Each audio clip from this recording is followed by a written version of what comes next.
Welcome to This Explainer. Today, I'm going to act as your gentle guide into some of the absolute deepest teachings of the Lankavatara Sutra, really exploring the profound nature of our own minds.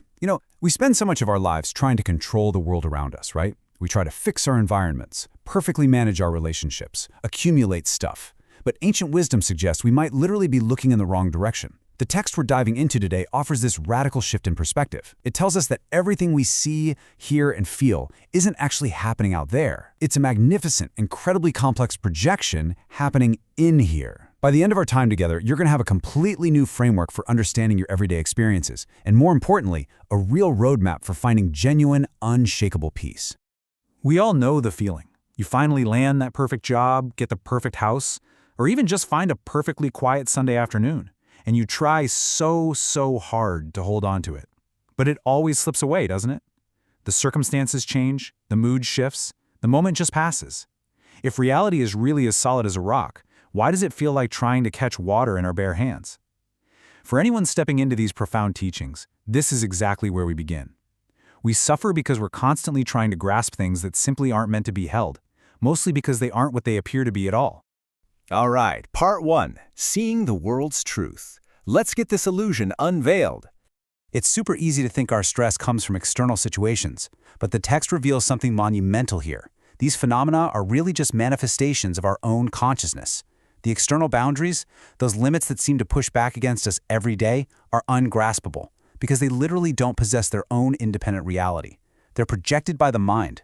Think of it like a movie projector casting an image onto a blank screen. When we try to fix the screen itself, we're totally missing the point. We need to look back at the light source. Grasping at these external things is like trying to grab the light off the movie screen. It just doesn't work. Moving on to part 2, Mind Ocean and Consciousness Waves, where we look at the actual anatomy of thought. To really wrap our heads around this, the sutra compares our mind to a vast ocean. Down at the very bottom is what's called the storehouse consciousness. It is massive. It's the repository of every single habit, every memory, and every potential action. Way down in those depths, there is absolute stillness. The water is heavy, quiet, and completely undisturbed. This represents your true nature, the core of your awareness that is completely unbothered by daily chaos. And the beautiful thing is, it's always there, even when you feel incredibly stressed out on the surface. So, what exactly is happening up on the surface?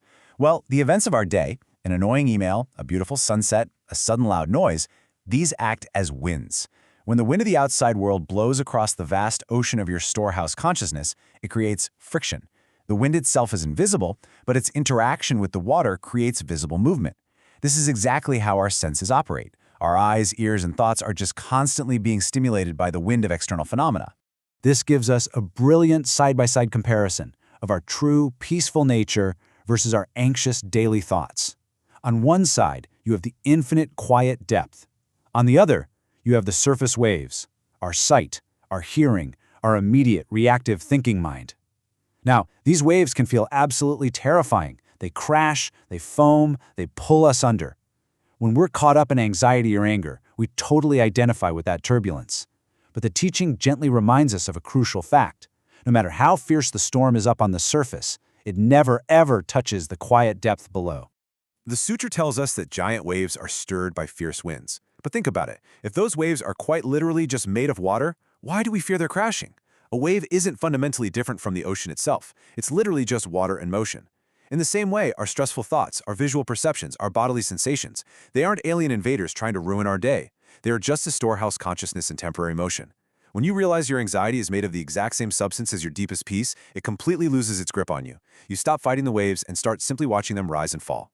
Let's dive into part 3, Painters, Mirrors, and Dreams, to really understand the nature of perception.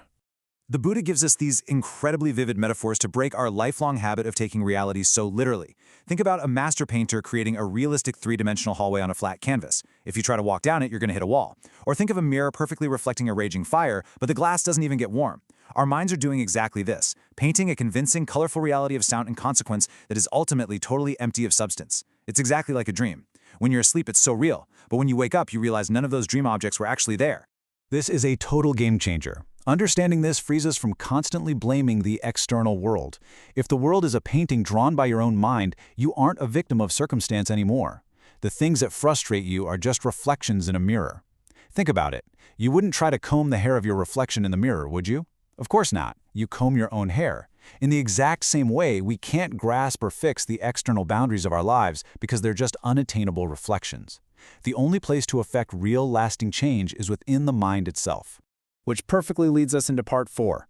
Clinging is like rabbit horns, highlighting the absurdity of our attachments.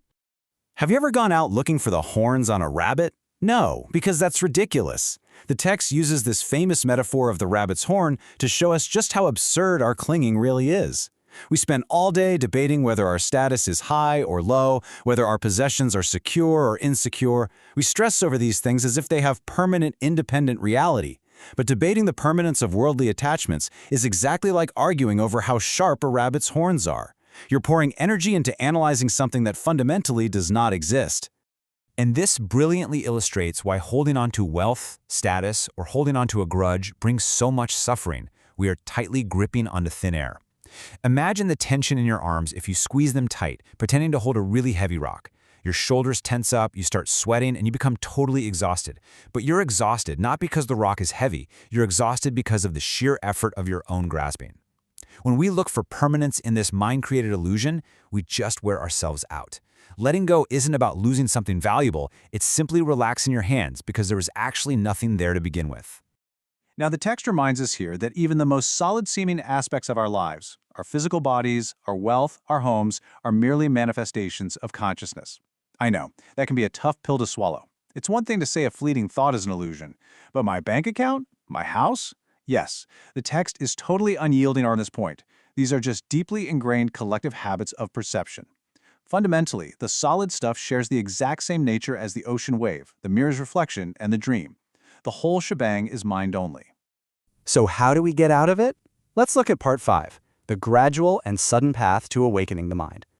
You're probably wondering, if our entire reality is an illusion, how do we actually wake up from it? How do we calm these massive waves and clear that mirror? The incredibly beautiful answer given in the text is that you don't have to do it all at once. Purifying the mind, learning to stop grasping at those invisible rabbit horns, and letting the waves finally settle is a process. Okay, let's dive into this super comforting truth. Awakening doesn't have to be instant. It is a gentle, gradual cultivation of your mind. Look at these natural metaphors. A piece of fruit doesn't go from a tiny blossom to perfectly sweet and ripe in a single second. It takes steady nourishment from the sun and soil over time. A musician doesn't sit down and play a masterpiece on day one, right? It takes daily, gradual practice. The exact same thing applies to your mind. Every single time you notice yourself getting stressed out and you gently remind yourself, hey, this is just a wave, it's just a reflection, you are ripening the fruit, you are mastering the art. But here's the kicker. While your patient daily practice is gradual, the actual realization is sudden. Think about when you walk into a dark room and flip a light switch. The darkness doesn't fade away gradually, right? The room is instantly illuminated. When you hold up a mirror, it instantly reflects whatever is in front of it.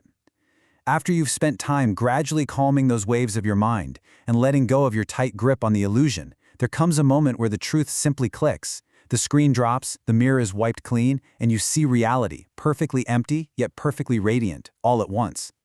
And this brings us to part 6, returning to the mind's source, finding the ultimate peace. Imagine moving through your life completely unobstructed, acting with pure, unselfish compassion simply because you know all those turbulent waves are just an illusion. When you finally realize the world is mind-only, the heavy, exhausting burden of existence just evaporates. You stop fearing beginnings and endings, birth and cessation, because you know they are just waves rising and falling on the surface of an eternal ocean. You aren't blocked by worldly barriers anymore, because you know the walls themselves are just painted on the canvas of your own mind. This isn't about running away from the world. It is the ultimate freedom to actually live in it joyfully. Followers of truth clearly see that the entire world is but the mind.